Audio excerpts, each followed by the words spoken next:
মনের কথা কেউ বোঝে না, স্বার্থ ছাড়া কেউ চলে না। মনের কথা কেউ বোঝে না, কারো দুঃখ দেখলে আবার করে দুঃখীর অভিনয়, কারো দুঃখ দেখলে আবার করে দুঃখীর অভিনয়। এই দুনিয়ার মানুষগুলো কেউ তো কারো নয়, এই দুনিয়ার মানুষগুলো কেউ তো কারো নয়। কে বুঝবে তোমার মনের কথা, মুছে দেবে সকল ব্যথা। যে বুঝবে তোমার মনের কথা, মুছে দেবে সকল ব্যথা। সে আল্লাহর সাথে বলো কথা, থাকবে না কোনো ভয়। সে আল্লাহর সাথে বলো কথা, থাকবে না কোনো ভয়। এই দুনিয়ার মানুষগুলো কেউ তো কারো নয়, এই দুনিয়ার মানুষগুলো কেউ তো কারো নয়। একলা জীবন একলা মরণ, একলা চলতে কিসের ভয়। একলা জীবন একলা মরণ, একলা থাকতে কিসের ভয়। এই দুনিয়ার মানুষগুলো কেউ তো কারো নয়, এই দুনিয়ার মানুষগুলো কেউ তো কারো নয়। প্রাণ পাখি তুমি ওরে, আপন আপন বলিস কারে। প্রাণ পাখি তুমি ওরে, আপন আপন বলিস কারে। মরার পরে রাখবে গোরে, ভুলে যাবে দুদিন পর। মরার পরে রাখবে তোরে, ভুলে যাবে দুদিন পর। এই দুনিয়ার মানুষগুলো কেউ তো কারো নয়, এই দুনিয়ার মানুষগুলো কেউ তো কারো নয়। একলা জীবন একলা মরণ, একলা জীবন একলা মরণ, একলা চলতে কিসের ভয়। একলা জীবন একলা মরণ, একলা থাকতে কিসের ভয়। এই দুনিয়ার মানুষগুলো কেউ তো কারো নয়, এই দুনিয়ার মানুষগুলো কেউ তো কারো নয়। উপস্থিত সম্মানীয় সুযোগ্য আজকের এই চলমান জলসার স্বনামধন্য সভাপতি, মঞ্চ উপবিষ্ট আকাশের সাদৃশ্য আলেম ওলামা বৃন্দ, আমার সম্মুখে বসে থাকা দিনদার ইমানদার মুমিন ভাই সকল, এবং পর্দার অন্তরালের সম্মানিতা মা ও বোনেরা, প্রথমে সেই মহান মুনিবের দরবারে প্রশংসা জ্ঞাপন করি যে মহান মুনিব আমাদেরকে এই গুরুত্বপূর্ণ মাস, বরকতময় মাসে একটি গুরুত্বপূর্ণ এবং লাইলাতুল কদরে এই যে একটা রাত আসছে, তো এক গুরুত্বপূর্ণ একটা সময় আমরা বসেছি, আল্লাহ আমাদের কবুল করেছেন। এই জন্য আল্লাহ সুবহানাহু ওয়া তাআলার শুকরিয়া আদায় করি, বলি আলহামদুলিল্লাহ। অতঃপর শান্তি বর্ষিত হোক সকল নবীদের উপর, বিশেষ করে আমাদের শেষ নবী জনাবে মুহাম্মদুর রাসূলুল্লাহ, আমরা সকলে বলি সাল্লাল্লাহু আলাইহি ওয়াসাল্লাম। আমি বেশি লম্বা আলোচনা করব না, শরীর পারমিট করে না। এরপরেও আমি আপনাদেরকে ইনশাআল্লাহ সংক্ষিপ্ত সময় আলোচনা, আপনারা আমার পূর্বের আলোচক ভাই আব্দুর রহমান, তিনার হাতে আপনারা অনেক কিছু দিলেন, দান করলেন, আলোচনা শুনলেন। আমি আপনাদেরকে সংক্ষিপ্ত আলোচনা করব। যদি আপনারা একটু বসেন, যদি খসে যান তাহলে বলার সেরকম একটা সাহসিকতা থাকবে না, কমে যাবে। যে কজন আছেন আল্লাহর রাস্তে বসেন,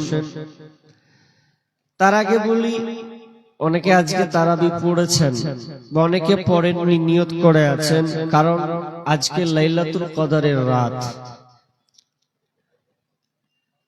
আর আল্লাহ রাসূল এই রমজান মাসকে এত গুরুত্বপূর্ণ দিয়েছেন। মা আয়েশা রাদিয়াল্লাহু তাআলা আনহা তিনি বর্ণনা করছেন, ইয়াস্তাহিদু ফি রমাদানা মা লা ইয়াস্তাহিদু ফি গায়রিহি। এই রমজান মাস যখন আসে তিনি এতটা সাধনা করতেন, এই মাসে এতটা পরিশ্রম করতেন, অন্য কোন মাসে এত পরিশ্রম করতেন না। শুধু তাই নয়, তিনি বলছেন ওয়াফিল আশরিল আওয়াখিরিহি মিনহু মা লা ইয়াস্তাহিদু ফি গায়রিহি।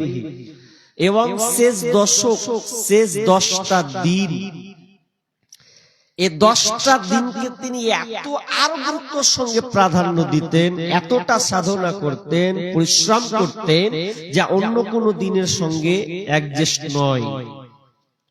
তার মানে গুরুত্বপূর্ণ আজকে আমরা পেয়েছি। আমার আজকের আলোচ্য বিষয় গরিবের অধিকার।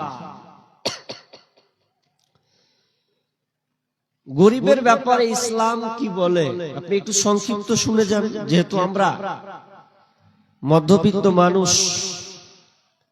এখানে কেউ হাই কোয়ালিটির অত লোক থাকে না, ওরা থাকে না, যা আছে আমরা সব গরিবরাই। তো গরিবদের ব্যাপারে ইসলাম কি বলে এটা আমি আপনাদেরকে একটু বুঝানোর চেষ্টা করব, একটু বুঝেন, তাহলে আপনার বুকে একটা সাহস জমবে। একটা বড় লোক যদি খাসির মাংস দিয়ে ভাত খায়, তা একটা গরিবের অধিকার আছে, সে যেন ও যদি খাসির মাংস দিয়ে খাওয়ার অধিকার রাখে, তাহলে একটা গরিব অসহায় মানুষ সে যেন অন্তত ডাল ভাত দিয়ে খাবারটা খেতে পারে। কারণ ইসলাম হচ্ছে সাম্যের দিন। ইসলাম এমন একটা মানবতার ধর্ম যে আপনি সুখ শান্তিতে থাকবেন আর আপনার পাশের জন অশান্তিতে ভুগবে, অনাহারে কাটাবে, এমনটা নয়। ঠান্ডার দিনে যদি আপনার দামি কম্বল থাকে, তাহলে ওই গরিবটার শরীরে যেন শীত নিবারণের জন্য অন্তত তার কাছে যেন একটা ছিঁড়া কম্বল ক্যাথাও যেন থাকে। এর নাম হচ্ছে ইসলাম। ইসলাম গরিবদের ব্যাপারে যত বলেছে, আমি বিস্তারিত বলবো না আজকে, সংক্ষেপ, আপনি অবাক হয়ে যাবেন। ইসলাম গরিবদের ব্যাপারে এত তার অধিকার দিয়েছে, আপনি যদি একটা একটা করে তার পঙ্খানু আপনি বুঝানোর চেষ্টা করবেন, আপনি শেষ করতে পারবেন না। কিন্তু আমরা একটাও ভালোভাবে দেওয়ার চেষ্টা করি না। এই জন্য আজকে উল্টে গেছে। প্রকৃত গরিব কারা এখন পর্যন্ত আমরা চিনতে পারিনি, ওই জন্য ঝামেলা সৃষ্টি হচ্ছে। তার আগে আমি আপনাদের সামনে একটা আয়াত পড়েছি, আয়াতটা পড়বো, তারপরে একটা একটা করে আলোচনা করব। প্রথমে আল্লাহ বলছেন, সূরা বাকারা শুরুতেই বলেছেন, বিসমিল্লাহির রহমানির রহিম, আল্লাযীনা ইউমিনুনা বিল গায়ব ওয়া ইউকিমুনাস সালাতা ওয়া মিম্মা রাযাকনাহুম ইউনফিকুন। রব্বুল আলামিন বলেন, আল্লাযীনা, যারা, আল্লাযীনা ইউমিনুনা বিল গায়বি, যারা গায়বের প্রতি ঈমান এনেছে, ওয়াদিসের প্রতি ঈমান এসেছে, ওয়া ইউকিমুনাস সালাহ, আল্লাযীনা ইউমিনুনা বিল গায়বি ওয়া ইউকিমুনাস সালাহ ওয়া মিম্মা রাযাকনাহুম ইউনফিকুন, তারা যেন এবং তারা সালাত কায়েম করে। ওয়া মিম, 3 নাম্বার আল্লাহ সুবহানাহু ওয়া তাআলা বলেন, এবং তারা যেন নিজের রুজি থেকে আল্লাহ রাস্তায় খরচ করে। যাদের মধ্যে এই 3টা গুণ থাকবে তারাই হচ্ছে মুমিন। শুধু আপনি গায়েবের প্রতি ঈমান আনবেন, নামাজ পড়বেন, দান করবেন না, তাহলে আপনার পরিপূর্ণ আপনি ঈমানদার হতে পারেননি। মানুষ যখন জাহান্নামে যাবে, তো জাহান্নামীদেরকে যখন জিজ্ঞাসা করা হবে, হ্যাঁ গো, মা সালাকাকুম ফি সাকার, তোমরা জাহান্নামে, সাকার নামক জাহান্নামে যে অবস্থান করেছ, কি কারণে তোমরা জাহান্নামে তোমরা এলে বলো? তোমাদের কারণটা কি? কিসের কারণে তোমরা এই জাহান্নামে অবস্থান করেছ? কিসের কারণে আল্লাহ নারাজ হয়ে আছে, যে যার কারণে তোমরা এই সাকার নামক জাহান্নামে? তারা বলবে না, চুরি করেছিলাম বলে জাহান্নামে ঢুকেছি, রাহাজানি করেছিলাম বলে জাহান্নামে ঢুকেছি, ডাকাতি করেছিলাম বলে জাহান্নামে ঢুকেছি, রোজা রাখি নাই বলে জাহান্নামে ঢুকেছি। না না না, বরং তারা বলবে ক্বালু লাম নাকু মিনাল মুসাল্লিন, তারা প্রথমে একটা কথাই বলবে যে আমরা সালাত আদায় করতাম না, সালাতকারীদের অন্তর্ভুক্ত ছিলাম না, এক কথায় আমরা নামাজে পাবান ছিলাম না। আর দ্বিতীয় নম্বর, আমরা মিসকিনদেরকে আহার দিতাম না, খাদ্য দিতাম না, এক কথায় তাদেরকে আমরা ভৎসনা করতাম, তাড়িয়ে দিতাম। না না, আপনি তাদেরকে তাড়াতেও পাবেন না। আল্লাহ নবীকে বলছেন, নবী হে ফাআম্মাল ইয়াতীমা ফালা তাকহার, আপনি ইয়াতীমকে, ইয়াতীমদেরকে আপনি তাদের উপরে কঠোর হবেন না, এবং আপনি মিসকিনদেরকে আপনি ভৎসনা করে তাড়িয়ে দিবেন না। আর এটা করবেন না, কারণ আমি আল্লাহ, আমি আপনাকে ইয়াতীম অবস্থা, আপনাকে আমি ইয়াতীম বানিয়েছি। তাহলে অত্র আয়াত থেকে আমরা জানতে পারলাম গরিবদের ব্যাপারে এত জটিলতা করা হয়েছে। গরিবকে আপনি তাচ্ছিল্য করতে পাবেন না, আপনি যতই আপনি এমপি, মন্ত্রী, এমএলএ হোক না কেন, গরিবের যেটা হক আছে, অধিকার আছে, ওটা আপনাকে দিতে হবে। যদি আপনি তার অধিকারটা না দেন, যদি আপনি তাদেরকে ভৎসনা করে দেন, যদি আপনি তাদেরকে মাহরুম করে দেন, তাহলে সেই দিন হয়তো আপনি জাহান্নামে থাকবেন। তখন সেই দিন আফসোস করবেন আর উত্তর দেবেন, আমরা মিসকিনদেরকে খাদ্য দান করতাম না, এই জন্য আজকে আমরা জাহান্নামে এসেছি। গরিবের অধিকার আমাদের সমাজে জানেন, মানুষ সব সময় খালি নেতার কথা বলে, নেতা সব ঢেলি নেবে, কিছু দিলে না।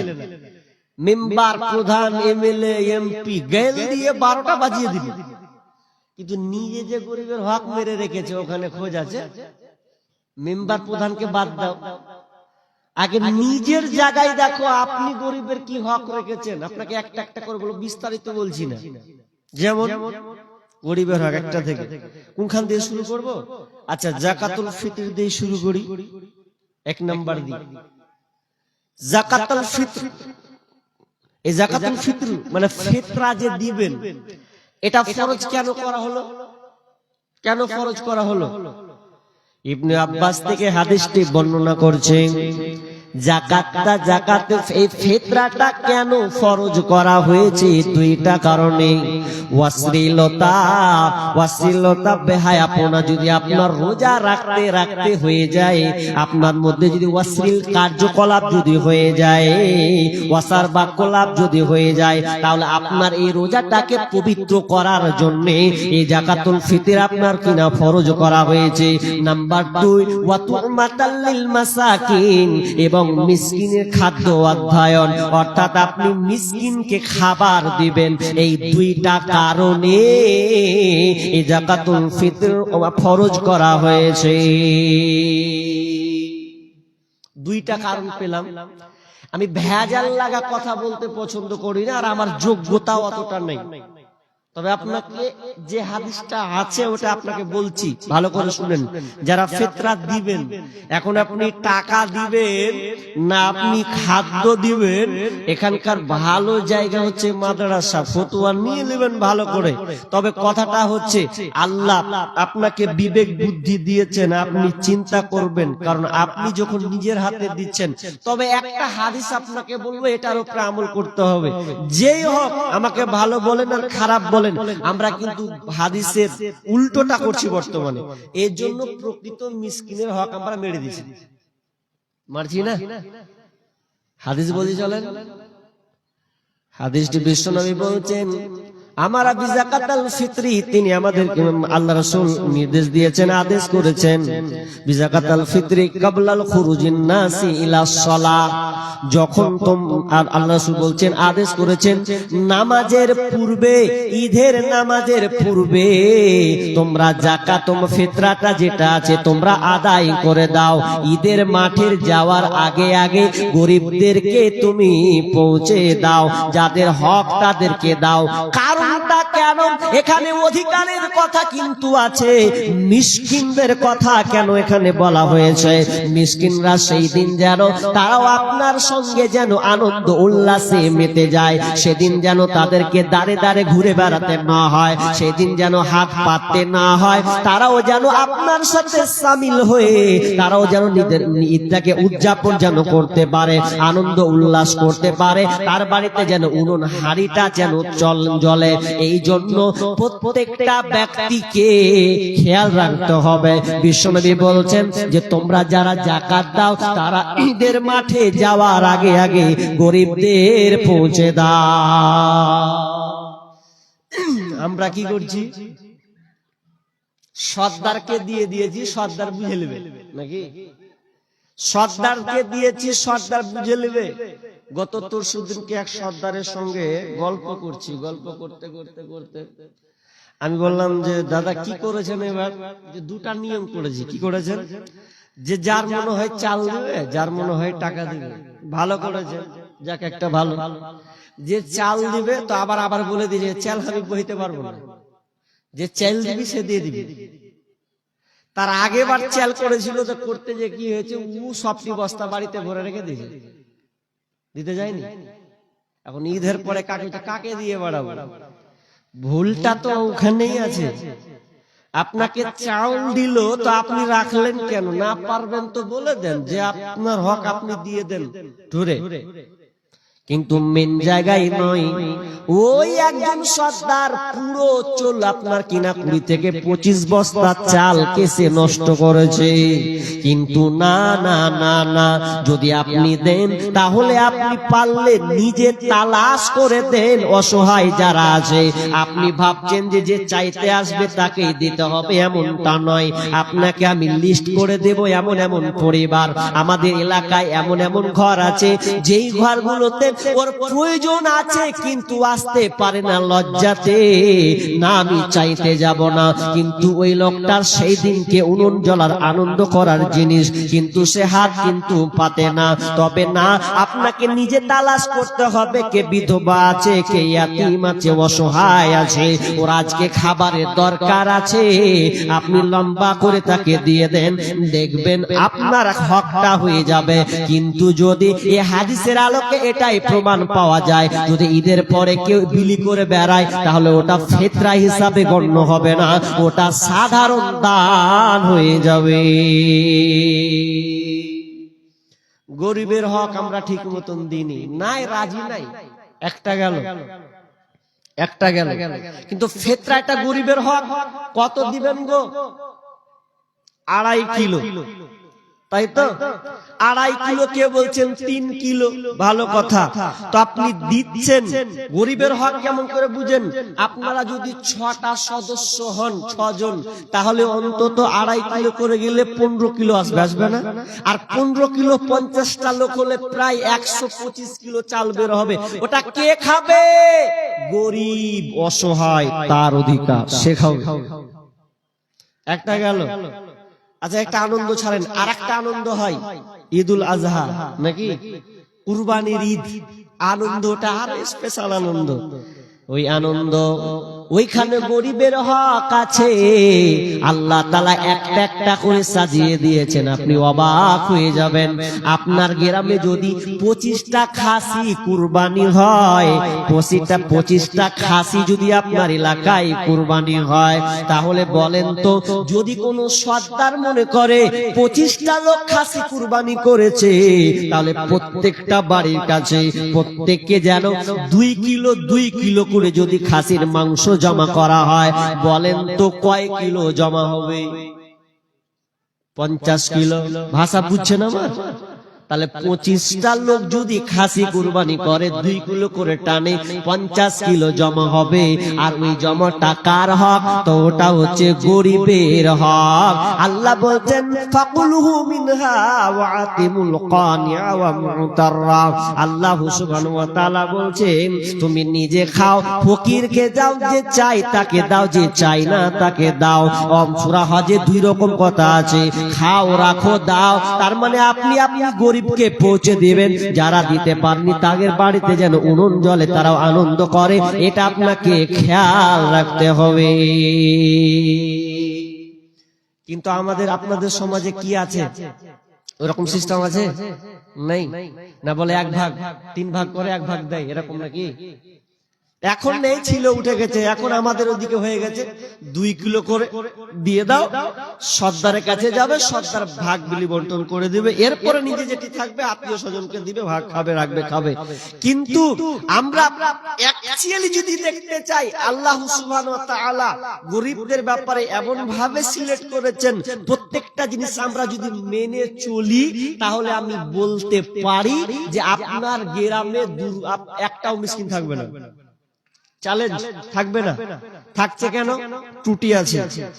একটা কথা বলি আপনার, পাঞ্জাবি যারা বুঝেন, পাঞ্জাবি, ওদের পাগড়ি দেখেছেন তো? পাঞ্জাবিদের একটা বৈশিষ্ট্য আছে, ওরা ইসলাম ওইটাকে ওরা নিয়ে নিয়েছে, ইসলামের থিওরিটাকে ওরা নিয়ে নিয়েছে, আদর্শ তারা নিয়েছে। কি? ওরা যদি 4 ভাই হয়, 4 ভাই, তো 4 ভাই, 3 ভাই ভালো পয়সাওয়ালা, একটা ভাই অচল। 3 ভাই কি বলবে জানেন? 3 ভাই বলে, এ তো আমার মায়ের পেটের ভাই, আমাকে 3 ভাইকে আল্লাহ পয়সাওয়ালা করেছে, আমার ছোট ভাইটা অচল, মেজো ভাইটা অচল। এক কাজ কর, 3 ভাই মিলে টাকা উঠাবো, টাকা উঠিয়ে ছোটকে একটা ছোটখাটো একটা কাজ দিব, একটা দোকান দিব, আর কিছু দিব, যাতে আমার এই ভাইটা চেয়ে যেন না বেড়ায়। এটা পাঞ্জাবিদের বৈশিষ্ট্য, এটা করে ওরা। আর আমাদের কি লেছড়া বাড়াগা, ছেচড়া বাড়াগা, ব্যাপার নেই, ওর নিজেরটা দেখছে, তুই কি করবি, মোরগা যা করবি তা করগা, গুরুত্ব নেই। আমরা ইসলামকে মানতে শিখিনি না। ইসলাম সাম্যের দিন, গরিবের হক আপনাকে বুঝিয়ে দিতে হবে। আপনি শুধু নামাজ পড়বেন এমনটা নয়। আল্লাহ বলছেন ওয়াকিমুস সালাহ ওয়া আতুজ যাকাত ওয়ারকাউ মা'আর রাকিঈন। তোমরা আল্লাহ বলছেন তোমরা সালাত কায়েম করো, ওয়া আতুজ যাকাত, তোমরা যাকাত আদায় করো, যাকাত প্রদান করো, ওয়ারকাউ মা'আর রাকিঈন, এবং রুকুকারীদের সঙ্গে তোমরা রুকু করো। ব্যাখ্যা করব না, সময় নেই, আমি আয়াতটা তরজমা করলাম। কি? নামাজ কায়েম করো, যাকাত দাও। আচ্ছা, একটা হলো, তাহলে একটা একটা করে বলছি। এবার চলেন যাকাতের ব্যাপারে কিছু কথা বলি। আমার এই বিষয়টা মনে হয় প্রায় 2.5 ঘন্টার উপরে আছে, আপনাকে সংক্ষেপে বলছি। কি? যে যাকাত, এই যে আপনার মালকে আপনি পরিশুদ্ধ করবেন, আজকে বর্তমানে যাকাতটা এমন হয়ে গেছে, লোকের কাছে ভারী হয়ে গেছে। অথচ আপনাকে যাকাতের ব্যাপারে কিছু তথ্য দেব, বিস্তারিত নয়, সংক্ষেপে তথ্য দিব। আপনি নিজে নিজে বিবেকে ভাববেন যে আমার উপরে যাকাত ফরজ হয়েছে কিনা, একবার ভাববেন। ভাবতে হবে আপনাকে, কারণ আপনি নামাজ পড়বেন আর যাকাত দিবেন না, এত সস্তা নয়। আপনি বাঁচতে পারবেন না, টিকতে পারবেন না কিয়ামতের মাঠে। আপনি জমা করে রাখছেন, দিচ্ছেন না, আপনি দিচ্ছেন না, তো কি হবে আপনার কবরে? আল্লাহ বলছেন আল্লাযীনা ইয়াকনিযুনাদ যাহাবা ওয়াল ফিজ্জাতা ওয়া লা ইউনফিকুনাহা ফি সাবিলিল্লাহি ফাবাশশিরহুম বিআযাবিন আলীম। জাকাত দে জাকাত তোরা দে রে জাকাত যে যে দে জাকাত তোরা দে রে জাকাত তোর দিল খুলবে পরে আগে খুলুক হাত তোর দিল খুলবে পরে আগে খুলুক হাত দে জাকাত তোরা দে রে জাকাত দে জাকাত তোরা দে রে জাকাত। এখানে গরিবের হক জাকাতটাকে আমরা গুরুত্বপূর্ণর সঙ্গে দেখি না। যখন আল্লাহ রাসূল যখন ইন্তেকাল করেন, যখন মারা যায়, মারা যাওয়ার পরে কয়েকটা ঝামেলা সৃষ্টি হয়েছিল, তার মধ্যে জাকাতটা একটা ঝামেলা সৃষ্টি হয়েছিল। আল্লাহ রাসূল মরার পরে ঝামেলা অনেক, তার মধ্যে জাকাত, অনেক মানুষ জাকাতকে অস্বীকার করেছিল। তখন আমিরুল মুমিনিন প্রথম খলিফা আবু বকর রাদিয়াল্লাহু তাআলা আনহু তিনি দেখছেন অনেক মানুষ জাকাতকে অস্বীকার করছে, জাকাত দিবে না বলে। তখন তিনি শুনতে পেলেন, তখন তিনি আবু বকর উমরকে ডাকলেন, উমর দেখো তো কোন জায়গায় জাকাত তারা আদায় করে না, যাদের উপরে জাকাত ফরজ হয়ে গেছে জাকাত আদায় করে না, তাদেরকে হত্যা করতে হবে, তাদেরকে চালিয়ে দিতে হবে, শেষ করে দিতে হবে। আমি তখন উমর রাদিয়াল্লাহু তাআলা বলছেন, আমিরুল মুমিনিন আপনি যে হত্যার কথা বলছেন, কাতালের কথা বলছেন, তাদেরকেও কাতাল করে দিতে হবে। আপনি কথাটা একটু ভাবুন তো, তারাও কিন্তু নামাজ পড়ে, তারাও কিন্তু আল্লাহকে ভয় করে, তাহলে ওদেরকে আপনি কেমন করে কাতাল করবেন? আবু বকর বলছেন, যখন বিশ্বনবী বেঁচে ছিলেন তখন তো তুমি বাঘের মতন দেখতে লাগতো তোমাকে, এখন তুমি হয়ে গেছো আপনার গরুর মতন, যেন তোমার হয়ে গেছে ভেড়ার মতন। না না না, তোমার দ্বারাতে কোনো কাজ হবে না। আলী যাও, যারা জাকাতকে অস্বীকার করেছে, জাকাত দেয় না, তাদেরকে একটা একটা করে সাই করে চালিয়ে দাও, একটা করে টিকানো যাবে না। যখন এলান করে দেওয়া হলো, ঘোষণা করে দেওয়া হলো, কেউ বাঁচবে না, সবাই ভয়ে না না না আমরা ভুল করেছি, না এটা আমরা অন্যায় করেছি। তখন তারা নিজের জাকাত, নিজের সম্পদ থেকে, নিজের অর্থ থেকে তারা জাকাত বের করতে লাগলে। মুসলমান হলে কোথায় সাই করে চালিয়ে যাবে, রাখা যাবে না। কিন্তু আমরা জাকাত দিচ্ছি না, জাকাতের মশলা মৌলভী সাহেব আপনাদের বলেনি, বলেছে গুরুত্ব নাই। কেমন কত পরিমাণ হলে আপনাকে জাকাত দিতে হবে, কত পরিমাণ জানা আছে তো আপনাদের? জানা আছে, কিন্তু মৌলভীরা বলছে আপনি বের করেছেন এদিকে, অথচ মিনিমাম ভালো করে শুনেন, দুটা জিনিস আপনাকে বলছি। যদি সোনা আপনার কিনা 7.5 ভরি হয় স্বর্ণ সোনা, আর রূপা চাঁদি যদি 52.5 তোলা হয়, মিনিমাম 595 গ্রাম, তো সে আগেকার সময় সোনা এবং চাঁদি একই ভ্যালু, ওটা যা দাম এই চাঁদির তার দাম এক বরাবর সমান। এই জন্য মুহাদ্দিসিনে কেরাম প্রাধান্য দিয়েছেন, বেশি ভ্যালু করতে বলেছেন চাঁদি। 52.5 তোলা 595 গ্রাম। আচ্ছা 52.5 তোলা এখন বর্তমান দাম কত ভাই? কত হবে? 60,000 হবে তো নাকি মিনিমাম? তাহলে বর্তমান চলতি রেট যদি বলা হয়, তাহলে ধরে নিলাম 60,000, 52.5 তোলা একটা দাম 60,000। আচ্ছা আর কতদিন? 1 বছর যদি পরিপূর্ণ হয় আপনার সম্পদ, যদি এইরকম 60,000 টাকা আপনার জমা থাকে বাড়িতে, তাহলে আপনাকে জাকাত দিতে হবে। এবার আপনার সঙ্গে আমার কথা, এরকম লোক আছে যে 60,000 টাকা ওর বাড়তে ঘুমিয়ে নেই। এখন বলবেন, এখন যদি এই বিলাসপুরের পাশে যদি একটি জমি বিক্রি হয় কিনা, তাহলে আমার বাড়ির পাশে জমি হবে, ছাড়াইবে না, তখন ও 4-5 লাখ টাকা ধার ধারিয়ে বের করবে। কোথায় আছে? তাড়াতাড়ি করে বের করবে, তখন যেমন করে হোক টাকা বের হবেই। কত লোকের টাকা ঘুমাই, তাহলে 60,000 টাকা আপনার বাড়তে ঘুমাচ্ছে। এখন যদি বলেন মৌলভী সাহেব 60,000 টাকা আমার কাছে 1 বছরে পরিপূর্ণ থাকে না, এর মেয়াদ থাকে না, পরিপূর্ণ হয় না, 1 বছর আস্তে না আস্তে কমে যায়, শেষ হয়ে যায়, তাহলে আপনাকে জাকাত লাগবে না, আপনাকে দিতে হবে না। কিন্তু যদি আপনার কাছে 60,000 টাকা প্রতি বছর ঘুমাই, তাহলে গরিবের হক হচ্ছে 40 ভাগের 1 ভাগ আপনাকে দিতে হবে, 2.5 টাকা আপনাকে বের করতে হবে। কিন্তু আমরা বের করি না। বের করেন না বলে তো অশান্তি। ইবনে মাজার একটা হাদিস আছে, ভালো করে শুনেন। মুজাহিদ আল্লাহ রাসূল টার্গেট করে বলছেন, এ মুজাহিদের দল, তোমরা ভালো করে শুনে নাও, যদি কোনো জাতি এই 5টা কাজে লিপ্ত হয়ে যায়, এই 5টা কাজে যদি লিপ্ত হয়ে যায়, তাহলে শুনে নাও ওই জাতির উপরে আযাব চাপবে, এমন আযাব, কঠিন আযাব তাদেরকে ধরবে। 5টা পাপ মিলান তো দেখি বর্তমানে এই 5টা পাপ আছে কিনা।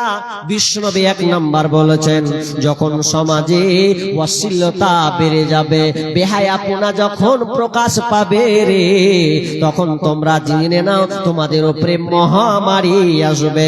আল্লাহ তাআলা এমন রোগ দিবে, যে রোগটা আপনি বাপকালেও শুনেননি। আপনার 60 বছর বয়স, জীবনে রোগ নাম আপনি শুনেননি। ওই রোগটা হঠাৎ করে সামনে এসে পড়বে। কেন? বিশ্বনবী বলেছেন 1 নাম্বার আপনার যদি সমাজে দেখা যায় যে অশ্লীলতা আপনার ঘর সমাজ প্রত্যেকটা জায়গায় বৃদ্ধি পেয়েছে। আজি অশ্লীলতা আছে না নাই? অশ্লীলতা বুঝেন? অশ্লীলতা মানে বেহায়াপনা। এটা সহজ করে বলি আপনাকে, আপনার মেয়ে এখন ঢং ঢং ঢং ঢং করে ঘুরে বেড়ায়, মাথায় কাপড় ঠিক নাই, পর্দার গর্দান উড়িয়ে দিয়েছে। আপনি তো এক সাহস দিয়েছেন, ও আরো সাহস উড়িয়ে দিয়েছে।